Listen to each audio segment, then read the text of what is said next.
What's going on? My name is Dustin Smith, better known as Bones, and welcome to BonesyTV. Today I'll be showing you my warm-up routine that I use before games, practices, even skill sessions by using the Sensorina VR training system.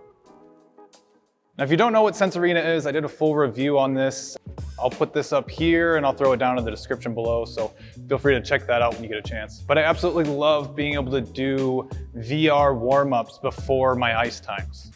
As many of you know, you don't always get that in-depth warm-up, and for some goalies, warm-ups are basically non-existent. But with this routine, I've been able to get a super dialed warm-up from either the comfort of my living room or even here at the rink before jumping on the ice. Let's go ahead and jump into the headset and get this thing going.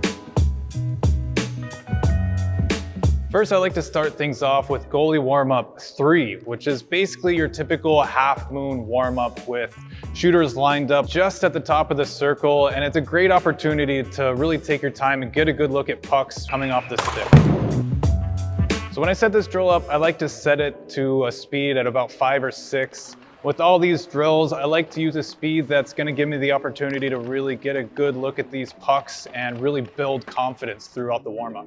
So after setting up the speed, I like to set this to shots just at the glove, and I'll run this for about 90 seconds.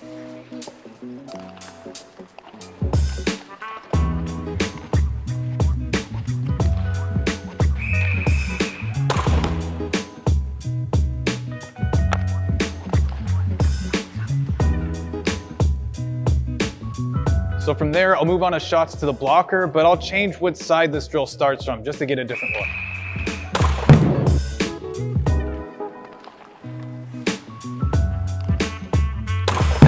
And then I'll put my eyes and hands to the test and select a random shooting location. And this really kind of brings both of these two drills together where I'm getting a good read off the stick and having to make a good read on if the puck's going to the glove or the blocker.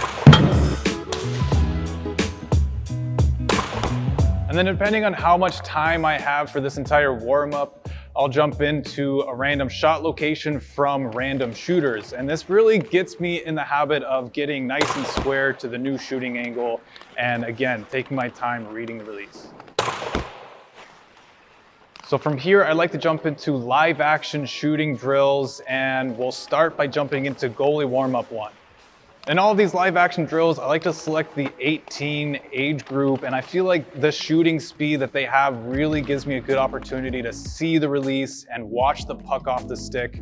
It's not too challenging that I'm getting frustrated, but not so easy that I'm losing interest, so it really kind of helps me get engaged and again, builds that confidence. But the great thing about Goalie Warmup 1 is that you get to select where the shooters are shooting from, and in continuation of the last drill, I like to start things off with pucks coming from the top of the circles. And again, this really gives me a good opportunity to good read on the release, get a good feel for live action shooters, and really take my time watching pucks all the way into my glove and blocker.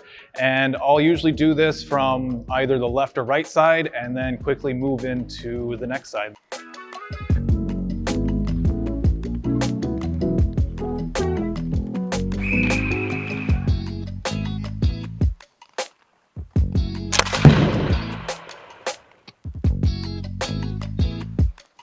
From there, I like to jump into the first real challenge of this warm-up, and that's selecting a shooter that shoots from a much closer location.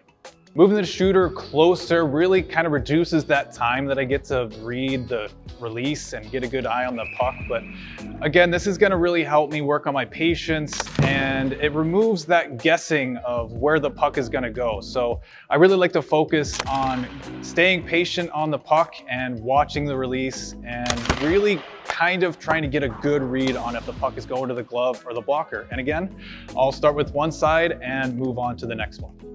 But again, depending on how much time I have, I will jump into the center area and get pucks from right down the center. And then I will wrap things up with the complete random location, which is awesome because again, you're having to square up to these different angles and really work on getting your angle, getting your depth, and getting a good read on the release before the puck comes to you.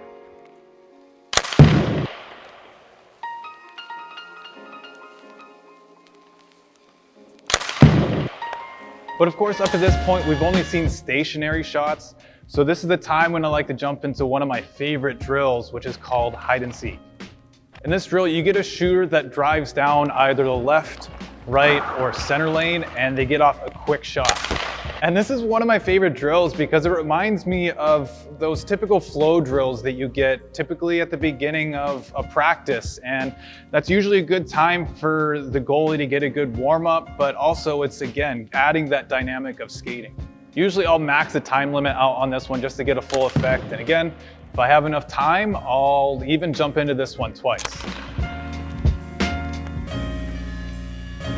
And by the way, if you ever want to see what time it is while you're in the headset, all you got to do is look up at the scoreboard and it tells you right there, which is actually a pretty sweet feature to me. I mean, you end up losing track of time when you're in the headset, so it's nice just to be able to look up and see what time it is. But now that we've added some skating, this is the time that I'd like to add some passing into the mix. And to do that, I jump right into the 2-on-0 drill. This is another one that's gonna kind of feel like a typical team practice, moving from your flow drills, getting that shot right away as a player crosses over the blue line. And then this kind of moves into that 2-on-0 dynamic, which adds that passing factor. And it's great because now you have to add some movement and you're getting squared up to that new shooting angle, which is huge. I'll end up doing this drill a couple times before moving on to the next drill, which is roll and shot. This drill kind of puts everything all together and adds the element of reading a play developing in front of you. The shooter now has the option to either get a quick shot off or pass to one of the two passing options. And from there, you're either going to get a one-timer or maybe even a second pass before getting that shot.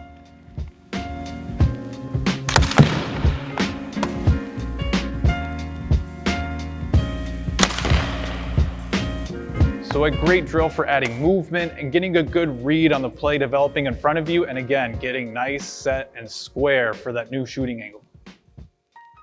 Then after doing this from both sides, I'll finish things up with a nice cool down by jumping back into goalie warm-up 3.